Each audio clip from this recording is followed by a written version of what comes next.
Toute l'Angleterre va faire de la tarte à la tomate. Si c'est pas déjà fait. Je sens les ingrédients. Il me faut de la farine, de l'huile, du sel, du poivre. Il me faudra de l'eau tiède. Pour le dessus, il me faut les tomates, la moutarde, du râpé et du basilic séché.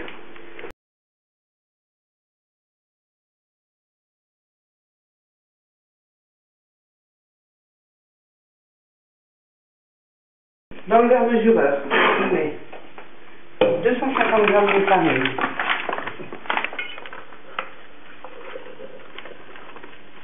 donc là je vais mettre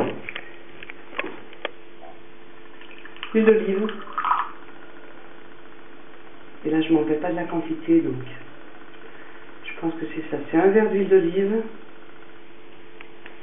verre à moutarde. C'est pas un verre à moutarde, ça, maman? Si, c'est un verre à moutarde, c'est un verre anchois. C'est un verre à moutarde ou c'est un verre? C'est un verre à moutarde. C'est la même chose. Alors, un verre à moutarde d'huile d'olive et un verre à moutarde d'eau tiède.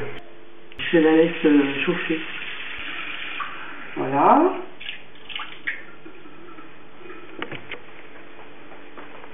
Voilà. Hop, avec une fourchette. Je mélange le tout. Alors je mélange pour obtenir une pâte homogène. Je prends la pâte avec mes doigts et j'en fais une boule.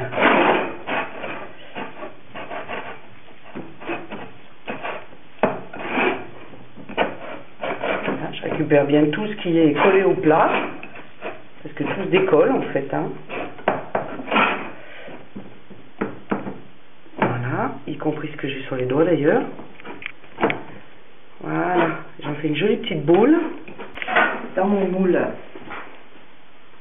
à tarte, j'étale la pâte. Voilà, donc c'est une pâte qu'on doit absolument travailler avec les doigts. Si on la roule, ça va aplatir les bulles d'air qu'il y a à l'intérieur et ça va en faire une pâte très dure. Voilà, là je remonte les bords. Si tu as un plat qui n'est pas anti-adhésif, il faut le beurrer ou le huiler, hein. Vous pouvez mettre du gras dessus de toute façon.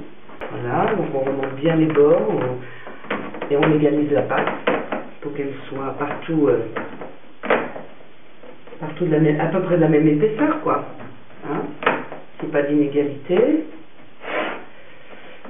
Après je prends la fourchette et je la pique. C'est pour éviter qu'elle gonfle par endroits. Voilà. Alors, la moutarde.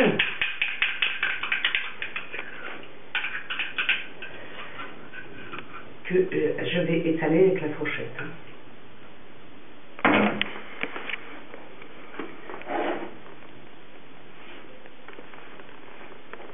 Voilà, il faut garder une fine épaisseur. Il faut bien l'étaler pour pas que ce soit trop fort.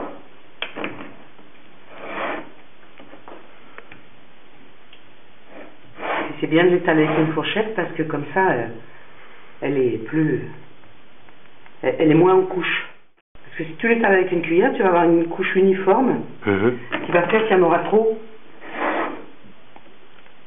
Et que ce sera peut-être pas forcément mangeable. Il faut que ça reste quand même léger la moutarde. Hein. C'est pas celle qui était la plus grosse couche, quoi.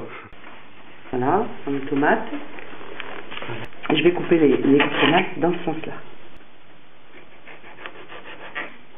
Et je ne mets pas les unes par-dessus les autres, hein. Je mets l'une à côté de l'autre.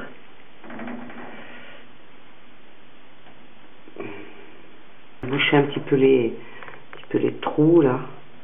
Hein, je remets un petit peu comme ça par-dessus. Ouais, tu les mets en couche comme ça, tu vois, en quinconce, mais tu vois, et là, ça mériterait d'en avoir. Ça mériterait une de plus. Tu mets une bonne couche de fromage dessus.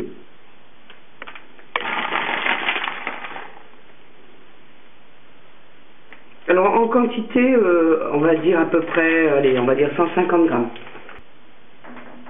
Alors il y a une chose que j'ai oublié de faire, c'est de saler les tomates. Alors on va pas saler parce que y a un moutarde dessous qui est salé. On va rajouter un peu de poivre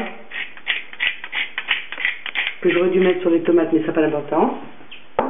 Et on prend du basilic séché, voilà, et on saupoudre.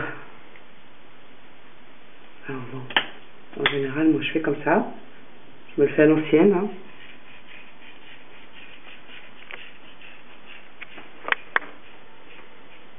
Voilà, saupoudre de basilic séché.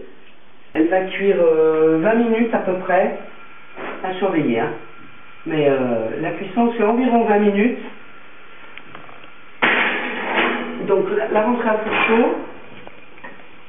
Et environ 20 minutes à, moi je dirais 180 degrés. Oui. Ça y est, c'est fini.